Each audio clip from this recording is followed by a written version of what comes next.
ఆవుల జనార్దన్ యాదవ్ గారికి, మరి వేదిక మీద ఉన్నటువంటి పెద్దలు,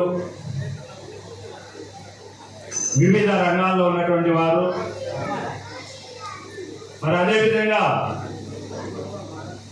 ఈ యొక్క పిడుగురాల యాదవ సేవా సమితి యొక్క ఆహ్వానం మేరకు ఇక్కడికి విచ్చేసినటువంటి తల్లిదండ్రులందరికీ కూడా నా హృదయపూర్వక నమస్కారాలు తెలియజేస్తూ, మరి వారితో పాటు ఈరోజు ఏదైతే ముఖ్యమైనటువంటి కార్యక్రమం ఉందో దానికి సంబంధించి ఇక్కడికి విచ్చేసినటువంటి ప్రతిభావంతులైనటువంటి విద్యార్థులందరికీ కూడా నా ఆశీస్సులు తెలియజేస్తా ఉన్నాను. మరి ఈరోజు నా ముందు మాట్లాడినటువంటి పెద్దలందరూ కూడా అనేక విషయాలను మీ ముందు తీసుకురావడం జరిగింది. అయితే ఒకప్పుడు ఈ యొక్క పల్నాడు అంటే చాలా పేదరికమైనది, వెనుకబాటుతనాన్ని గుర్తు చేస్తూ ఉండేది. కానీ ఈరోజు అలా లేదు.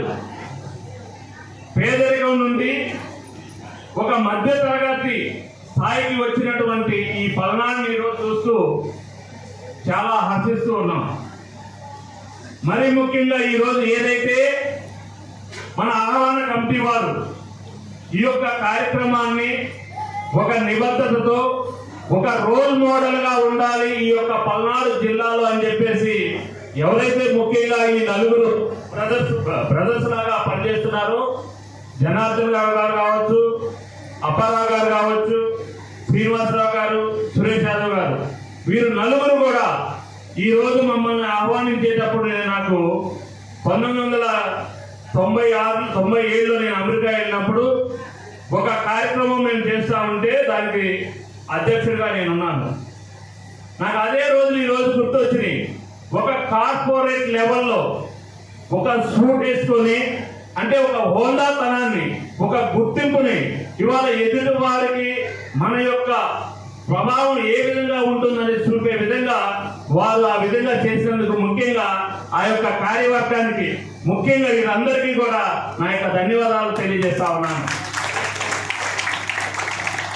మరి ఈ విషయాలన్నీ కూడా మాట్లాడే ముందు విద్యార్థులకి ముఖ్యంగా నా ముందు చెప్పినటువంటి చాలా మంది మీకు చాలా విషయాలు చెప్పారు. ఎందుకంటే ఈ వేదిక మీద ఉన్నటువంటి ప్రతి ఒక్కరూ కూడా చాలా క్లిష్ట పరిస్థితుల్లో నుంచి చదువుకొని ఈ స్థాయికి వచ్చినటువంటి వ్యక్తులు. మీరు చాలా అదృష్టవంతులు. ఎందుకంటే మీ తల్లిదండ్రులు ఎంతో కొంత ఆర్థికంగా బలమైనటువంటి వారు ఈ రోజుల్లో. అలాగే మీ తల్లిదండ్రులు కొంతమంది ఉద్యోగస్తులు, కొంతమంది వ్యాపారస్తులు.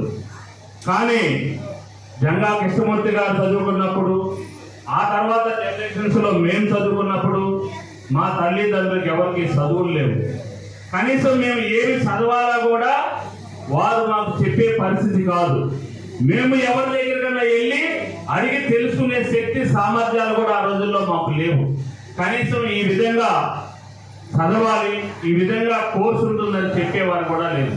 కానీ ఇదంతా కూడా మీ అదృష్టం. ఇవాళ చాలా మంది పెద్దలు వారి యొక్క అనేక విషయాలని ముందుకు తీసుకొచ్చి మీకు భవిష్యత్తు ఎలా ఉండాలో కూడా చెప్పేదానికి మీకు అదొక అవకాశం. ఈరోజు మీరు ఒకటే గుర్తు పెట్టుకోవాలి.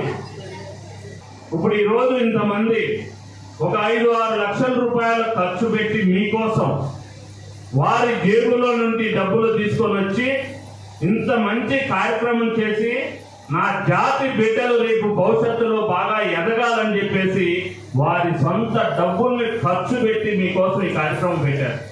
కాబట్టి మీరు కూడా దానిని చాలా శ్రద్ధగా వినాలి, దానిని మార్గం తెచ్చుకొని ముందుకెళ్లాల్సిన ఆవశ్యకత ఉంది. అందుకే నేను మీ అందరికీ ఒక మాట చెప్తా ఉన్నాను. మీరు ఏదైతే ఉదయాన్నే నిద్ర లేచిన తర్వాత ఒకటే మీకు మనసులోకి రావాలి, నా తల్లిదండ్రుల యొక్క బాధ్యత నాపై ఎంతవరకు చూపిస్తున్నారు, నేను వారికి ఏమి చేయగలుగుతాను, భవిష్యత్తులో నా తల్లిదండ్రులు నన్ను చదివించగలుగుతున్నారు.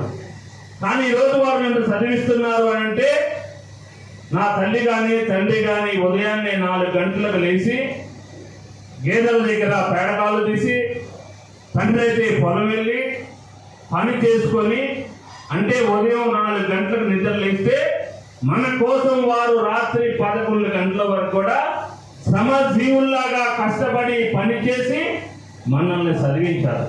అది ఒక్కటి మీరు ప్రతిరోజు ఉదయం లేవగానే మీ మనసులో ఒక్కసారి ఆలోచన చేయండి, గుర్తుంచుకోండి, నెమరేసుకోండి. ప్రతిరోజు ఒక్కసారి మీరు ఆలోచన చేస్తే చాలు. దానికి ఇంకెవ్వరూ కూడా మీకు మార్గదర్శకులు అవసరం లేదు. నీ తల్లిదండ్రులే నీకు మార్గదర్శకులు అవుతారు. నీ తల్లిదండ్రులే నీకు గుండె బలం అవుతారు. నీ తల్లిదండ్రులే మీ ప్రతిభకు కారకులు అవుతారు. కాబట్టి దయచేసి మీరు అందరూ కూడా అది ఒక్కసారి గుర్తుపెట్టుకోవాలి. మరి ఈరోజు మీ అందరికీ నేను ఇంకొక విషయాన్ని తెలియజేస్తా ఉన్నాను. ఇప్పుడు మీరు ఇంటర్మీడియట్ 10th క్లాసు బ్యాచ్ వాళ్ళు ఉన్నారు ఇక్కడ. నేను తల్లిదండ్రులు కూడా ఒకటే చెప్తా ఉన్నాను, ఈ రోజులో సమాజం మారిపోయింది. సొసైటీలో అనేక రకాల ఆలోచనలు ఉన్నాయి. ఈరోజు ఎలా ఉండాలి అంటే తల్లిదండ్రులు పిల్లలు ఒక స్నేహితుల్లాగా ఉండాల్సిన అవసరం ఉంది.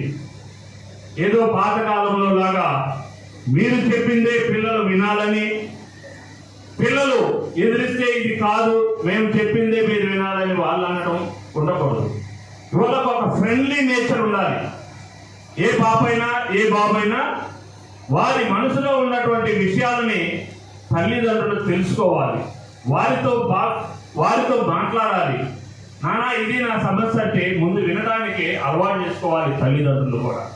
అదేవిధంగా తల్లిదండ్రులు చెప్పినప్పుడు అమ్మా ఇది ఇలా కాదు, ఇది తప్పు, లేదు ఇది మంచిది అని చెప్పినప్పుడు మీరు కూడా ఒకసారి ఆలోచన చేయాలి. ఎందుకంటే ఇవాళ మీరు యుక్త వయసుకు వస్తున్నటువంటి వారు, ముఖ్యంగా 15 సంవత్సరాల నుండి 21 సంవత్సరాల వయసులో ఉన్నటువంటి విద్యార్థులు మంచి మార్గంలో వెళ్ళడానికి ఇదే వయసు, చెడు అలవాటులకి లోనవడానికి కూడా ఇదే వయసు.